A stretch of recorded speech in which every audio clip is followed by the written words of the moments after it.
Rahmanir Rahim. Alhamdulillahi Rabbil Alamin, wassalatu wassalamu ala sayyidina Muhammad wa ala alihi wa ashabihi wa sallim.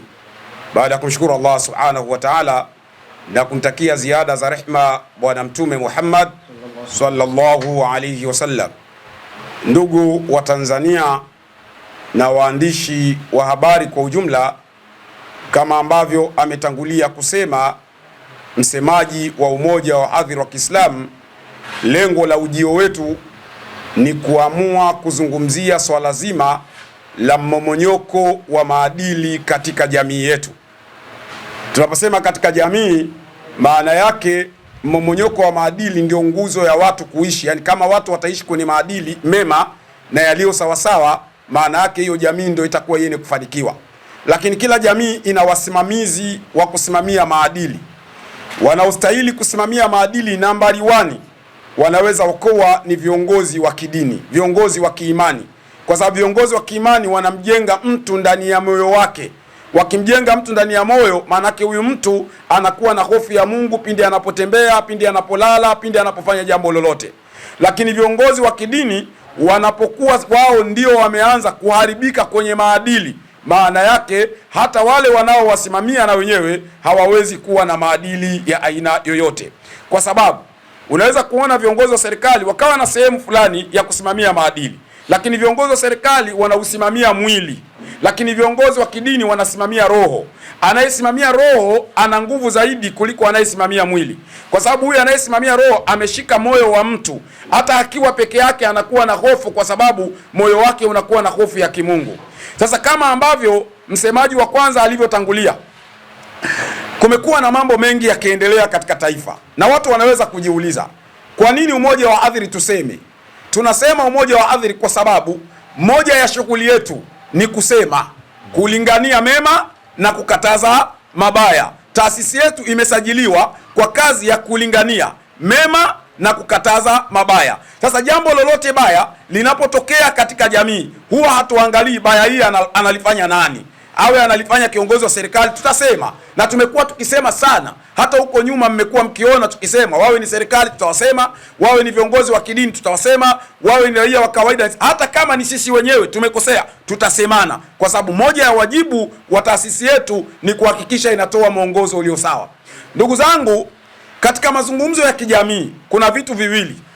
Kuna kitu ambacho watu wanasema legality, uhalali wa kisheria, lakini kuna uhalali ambao tunaita legitimacy, uhalali wa kijamii.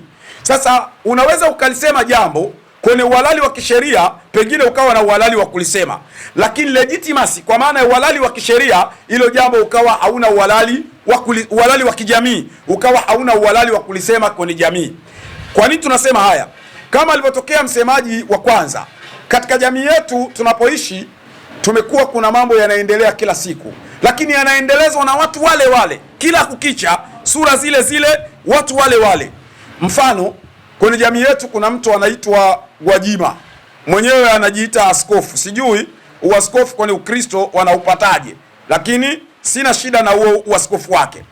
Gwajima amekuwa akieleza mambo mengi sana, lakini amekuwa na chokochoko nyingi sana. Wakati mwingine anaigusa mpaka jamii ya Kiislamu kwenye chokochoko. Tatoa mifano kadhaa. Wakati wa swala la mahakama ya kadhi lililokuwepo, tayari serikali imeshajiridhisha kwamba mahakama ya kadhi haina matatizo yoyote. Wamefanya utafiti Uganda, wakaona iko haina matatizo. South Africa wakaona iko haina matatizo. Wakaenda Kenya, wakaona iko haina matatizo yoyote. Lakini Gwajima alivyoenda kanisani kwake akaponda sana swala la mahakama ya kadhi, jambo lisilomhusu, linawahusu Waislamu. Lakini siku moja akaenda mbali zaidi, akasema hii misikiti, madrasa zote hizi zitageuka kuwa Sunday school. Hii yote maana yake ni sehemu ya chokochoko dhidi ya Waislamu.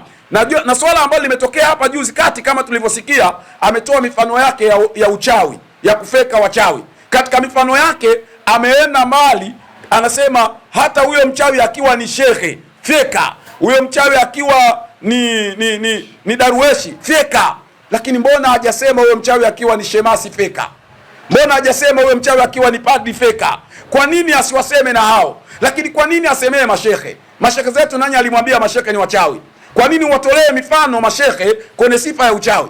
Lakini vile vile haya mambo tunapozungumzia kwamba yanatengeneza chokochoko katika jamii yetu leo hii, kila mmoja anaelewa thamani ya viongozi wa serikali, nafasi yao, lakini namna ambavyo tunahitaji kuirejesha nchi katika hali ya kuwa pamoja. Lakini kila kukitokea asubuhi, mmekuwa sehemu ya kushambulia. Tatizo la nchi yetu, kuna watu wanajipa uhalali wa kudhani kwamba wao ndio sauti ya Watanzania. Kuna watu wanajipa uhalali wa kudhani kwamba wao ndio wenye haki zaidi na hii nchi kuliko mtu mwingine yoyote. Kwa hiyo sisi tunaendelea kusisitiza lengo la makusudio la haya mazungumzo yetu ambayo tunayasisitiza leo na tutaendelea kuyasisitiza ni kumtaka Gwajima, namba moja, asicheze kabisa na masuala yanayohusu Uislamu. Atoe mifano yake ya Ukristo ya kadhalika, lakini Uislamu auache. Lakini kama ana hoja pia, sisi ni wahadhiri, umoja wa wahadhiri wa dini ya Kiislamu Tanzania, moja ya kazi yetu kubwa ni kufanya mijadala ya kidini. Kwa hiyo kama yeye anaamini dini yake ndio ya haki zaidi na iko sawa, tunamwalika kufanya naye mjadala. Lakini najua hawezi, kwa sababu hajui Biblia wala hajui chochote. Hawezi, kwa sababu kama angekuwa anajua Biblia hata angezingatia. Nimalizie kwa mfano mmoja ambao aliutoa Bwana Yesu katika kitabu cha Luka sura ya 15 mstari wa 11 mpaka 13. Yesu alitoa mfano wa wale watoto wawili ambao walikuwa na baba yao. Mtoto mmoja mdogo akamwambia baba yake, baba, mimi nataka utugawie mali. Inaitwa kisa cha mwana mpotevu. Tugawie mali. Mmoja akasema anataka urithi wake kabisa. Yule baba akasema basi msiwe na wasiwasi. Akachukua mali akamgawia mkubwa na mdogo. Yule mdogo akaenda zake mbali huko, akatapanya zile mali, akaziharibu.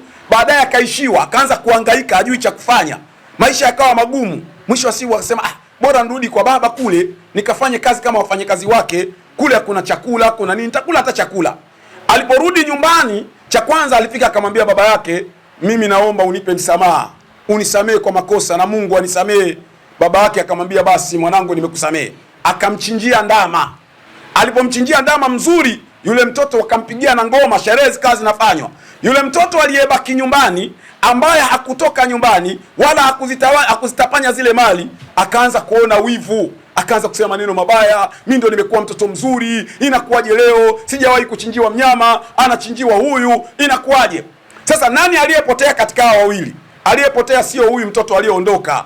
Aliyepotea ni yule aliyebaki nyumbani, ambaye alichukua nafasi ya kujikweza, kujiona yeye ni bora, kujiona yeye ana thamani. Lakini huyo aliyerudi kwa baba na kuomba samahani, huyu ndio yule ambaye hakupotea. Japo kwamba ukiangalia kwenye picha unaweza ukamwona yeye ndio mwana mpotovu. Kimwili unaweza ukaona yeye ndio amepotea, lakini kiroho yeye hajapotea. Sasa Gwajima tunamuona kama mwana mpotovu aliyepotea, kwa sababu kila siku kwenye kazi yake ni kujisifu. Tumesoma Biblia nzima, ni pahala gani Yesu alishawahi kujisifu kwamba mimi ndo kiboko, jioni kwangu mtaona? Lakini leo Gwajima kanisani kwake kuanzia asubuhi mpaka jioni yeye ni kujisifu, mimi ni simba, mimi ni kiboko, mimi ni hivi. Sasa haya ni mambo ambayo hayaleti nidhamu kwa kiongozi wa dini. Kwa kiongozi wa namna hii anatosha kutoa tafsiri kwamba sio kiongozi wa dini, ni mpiga dili. Sasa hao wapiga dili wa namna hii waheshimu Uislamu. Sisi tunaheshimu madili yao, kwa sababu kila mmoja ana namna yake ya kutafuta riziki zake. Tunaheshimu njia zake za kupiga madili, lakini na yeye aheshimu Waislamu, asiwataje mashekhe, asiwataje madarueshi kwenye mambo ya namna hiyo. Lakini swala hili la viongozi wa serikali na kadhalika kufanya nini, sisi sio wasemaji wa viongozi wa serikali, sio wasemaji kabisa wa viongozi wa serikali. Lakini kwa sababu tafaruku, maneno yakiwa yanatoka kila siku, huwa yanatengeneza hali mbaya kwa watu. Yakitengeneza hali mbaya kwa watu, mwisho wa siku inaweza kuja kutokea mtafaruku kwenye jamii. Ikitokea mtafaruku kwenye jamii, maana yake mimi pia ninahusika, Amiri anahusika, katibu wangu hapa anahusika, viongozi, hata nyinyi hapo mlipo mnahusika. Kwa mfano siku ile ya tarehe 29, hata nyinyi mlijificha ndani kama mimi. Watu wote tulikaa ndani. Maana yake hakuna mtu ambaye alikuwa salama. Kwa nini? Kwa sababu ya vurugu zilizokuwepo. Kwa hiyo tunahitaji nchi yetu iende kutulia, iwe na amani. Hatupingi kumkosoa kiongozi wa serikali. Kiongozi wa serikali ni binadamu, anaweza kufanya makosa akakosolewa, lakini kuna kushambulia na kuna kukosoa. Kuna tofauti ya kukosoa na kuna tofauti ya kushambulia.